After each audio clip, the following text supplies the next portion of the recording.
Non, une dent contre le Père Noël, ça serait très excessif. C'est surtout disons la déception quand on se rend compte que ça n'existe pas, tout ça, voilà, c'est tout. Moi, je croyais à tout, hein. Je crois encore à plein de choses. J'étais très crédule quand j'étais môme, voilà. Moi, par exemple, le Père Noël, j'y ai cru jusqu'à 8 ans. C'est pas mal, hein. Après, c'est presque attardé. C'est pas mal, 8 ans. C'est une belle moyenne. C'est une belle moyenne, surtout quand on sait ce qui s'est passé le Noël de mes 7 ans.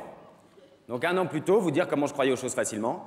Noël de mes 7 ans, un de mes premiers malentendus, ma petite croyance, ma mère a proposé un verre d'apéritif au Père Noël.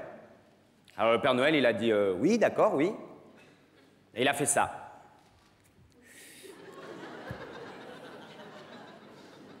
Et j'ai reconnu ma tante Chantal. J'ai dit à ma mère, mais c'est Chantal le Père Noël. Et ma mère, non, pas du tout, non, Chantal, t'es con, non.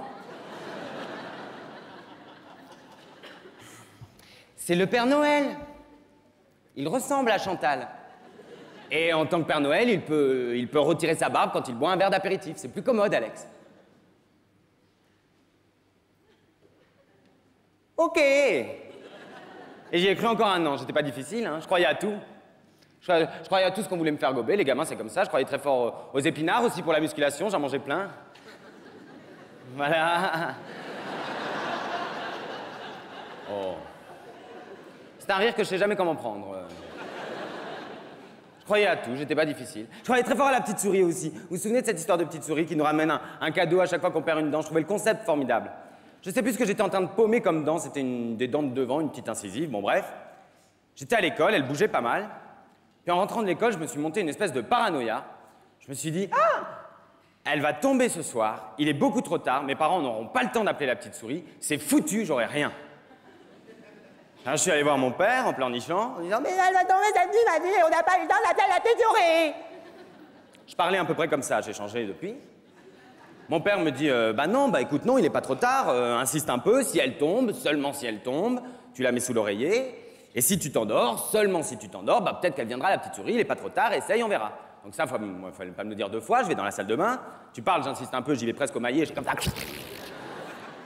Au bout d'un moment, elle cède, forcément, ça fait paf, comme ça. Un geyser de sang, c'était Freddy Cat, comme ça. Ça. Je vais voir mon père, je fais ça y est, elle est tombée la dent. Il me fait ah bon, toute seule? Oui. Il me dit bon bah alors mets-la sous l'oreiller et puis surtout tu t'endors. Parce que si tu t'endors pas, elle viendra pas la petite souris. Alors j'y vais, je la mets sous l'oreiller, comme ça je le ferme, j'essaie de m'endormir, j'y arrive pas, je suis très excité, à chaque fois que j'entends un bruit, je suis là. C'est la petite souris. Ah bah non, c'est les parents qui. Ah bah. Comme ça, alors j'essaye de m'endormir un petit peu, j'ai du mal, le sang coule en plus, c'est très, très difficile, c'est une marque, comme ça. Et puis bon, bah d'épuisement, je m'endors. Le lendemain, je me réveille comme ça, avec mon oreiller collé, forcément, parce que ça avait un peu bruni, collé, comme ça. Donc je l'enlève, et il n'y a plus la petite dent. Alors j'ose y croire, je regarde sur la moquette, comme ça, il y avait plein de bêtises. Des petites bêtises, hein, vraiment des bêtises. Il y avait quoi? Un petit hélicoptère, vous tirez sur la ficelle, il s'envole, des petits chocolats, des petites voitures. 3 fois rien. Mais c'était le principe. Elle était venue, je pouvais continuer à y croire, j'étais super content. Alors je commence à jouer avec mon bardage, j'étais super content, les affaires de la petite souris. Là, il y a mon père qui rentre en trompe, parce qu'il était tôt le matin, comme ça, il rentre en trompe dans ma chambre. Il dit Alex, dépêche-toi, tu ramasses les affaires de la petite souris, là on est très en retard, tu mets ta cagoule, ton cartable, on va à l'école, dépêche-toi, dépêche-toi, dépêche-toi. Alors je ramasse tout ça, je mets ma cagoule, je mets mon cartable, il me prend comme ça, il me jette dans la voiture, il démarre à toute berzingue. C'était une époque bénie, une époque formidable, où vous pouvez prendre comme ça les enfants et jeter dans les voitures et démarrer à toute berzingue. A beaucoup changé, comme ça, nous derrière on était là, ouais, j'ai 6 ans, j'ai pas de ceinture, ouais, ça va.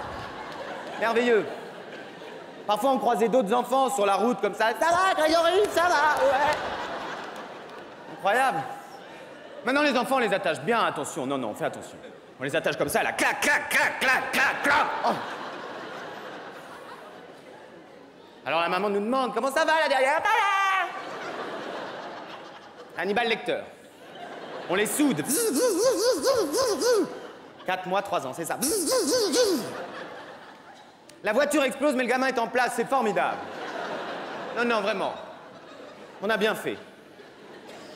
Donc mon père était à toute berzingue, il était à l'époque, il n'y avait pas de limitation de vitesse, il était à 180 dans un village familier, comme ça. Ouais! Poussez-vous, Mamnina! Oh! Et puis tout d'un coup, il a cette phrase formidable. Il fait merde! J'ai plus qu'une clope, Je vais devoir m'arrêter 5 minutes dans un tabac, tu m'attendras dans la voiture. C'était une époque merveilleuse, une époque bénie, on pouvait dire merde, j'ai plus qu'une clope, je vais m'arrêter dans un tabac, tu m'arrêteras, tu m'attendras à la voiture, sans que forcément la DAS ou les affaires sociales viennent prendre l'enfant. Ça a beaucoup changé. Il était comme ça, même il le disait avec sa clope encore, hein, allumée. Toute fenêtre fermée. Merde! C'est ma dernière clope. Je vais m'arrêter 5 minutes dans un tabac, tu m'attendras dans la voiture. Faute! Comme ça. Alors bon, au bout d'un moment, il trouve un tabac, forcément. Il se gare, il sort comme ça, il ferme les portières, il me dit « Tu m'attends 5-10 minutes, j'en ai pas pour longtemps. » Il pouvait pas verrouiller comme ça avec le petit tut-tut, comme on fait maintenant, on pouvait pas. C'était une époque bénie, je vous dis, il y avait que des loquets comme ça, des loquets qu'il fallait faire comme ça, clac, clac, clac, clac, clac, clac, clac, clac, il y en avait 36. On le faisait pas, on s'enquiquinait pas. Je disais « Tu m'attends 5-10 minutes dans la voiture, clap !» Comme ça, il y avait plein de Guy Georges et des Fourniret qui étaient là. « Ah bah tiens !» Oh, un blond. Une rousse. Une époque merveilleuse. À la radio, il y avait « On n'a plus le droit ni d'avoir faim, ni d'avoir foi. » Mais d'enlever des enfants, on pouvait, c'était formidable. Puis alors, j'étais comme ça. Je regardais ce tabac.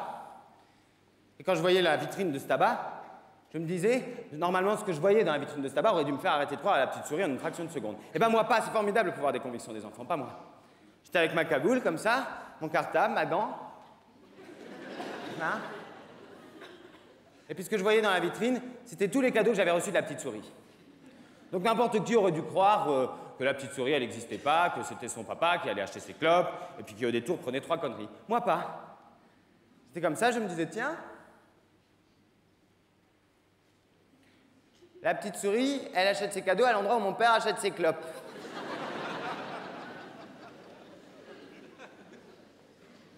Et si ça se trouve, elle clope, la petite souris. Flux!